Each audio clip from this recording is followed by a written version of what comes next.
Praise the Lord, praise the Lord, praise the Lord. This is spiritual exercise entitled The Battle Seems Real. It looks unimaginable. It is a remarkable thing when we can feel all the blows of being in a fight. I mean, we know that we are in a battle. Many a times people can tell us anything. I mean, they can tell us all types of things. But you and I know when we are in a fight. We can feel the punches. We know when we being hit from all types of directions. We know when we are scuffling and tussling and being pulled and being punched on. We know when we are in a fight. As a matter of fact, we know when the fight is about to begin.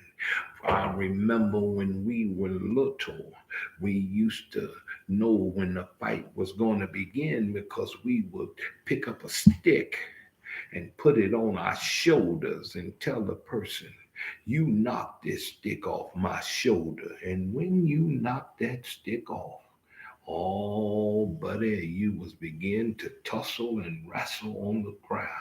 Or you would take your foot and draw a line on the ground and tell them, step across that line if you want to.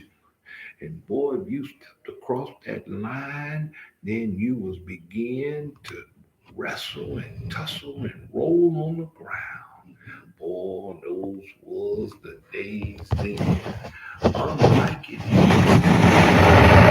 today, you automatically know when the tension gets riled. You know that there was about to be a tussle going on.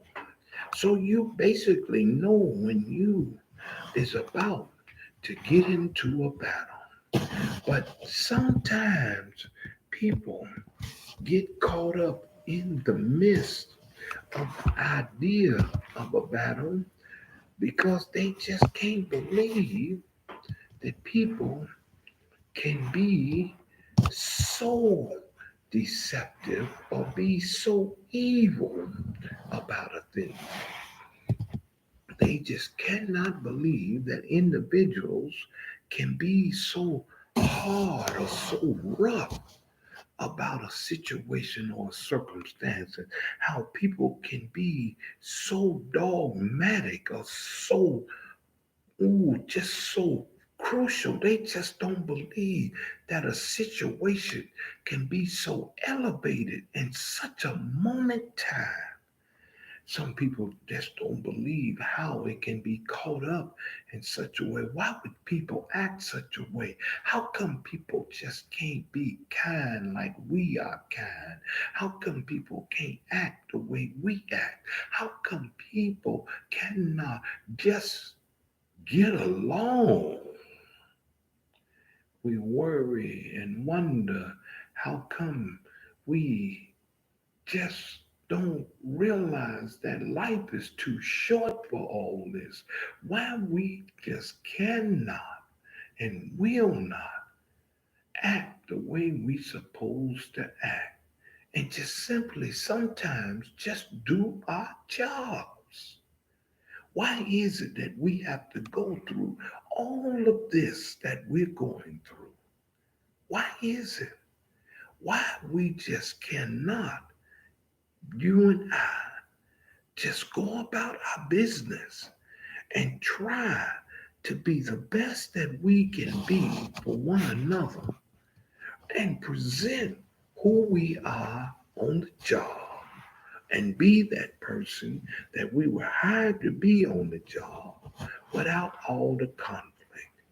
And then going home and be the family person that we supposed to be at home with our families, and we don't have to worry about all the other conflict and trials and tribulation because we could shut our door and get away from people. Why we just can't do that?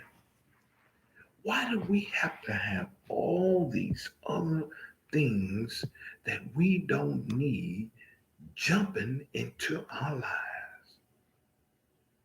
We feel the struggle we in. We know there's an adversary. We know the adversary is on his job, but we just can't believe that people are like that. It ain't that bad. But we have to realize that everybody is not the same. That everybody don't have the same ideology. That everybody don't have the same placement. Everybody don't have the same thought pattern. Everybody don't have the same thing on their heart or in their heart, on their minds, or even the same agenda as they profess the same thing. You see, we must realize that God sent us out. And when He sent us out, He placed us because He wants us to be His witnesses, even in the midst of all the different allergies of the people. He wanted a light of His in the midst of all the mess. So His light can be seen and to shine. Remember that sometimes you are put there because the only Bible that they will see will be in you. And the only time that they will see the pages is when you come and open the word in you. This is our spiritual exercise.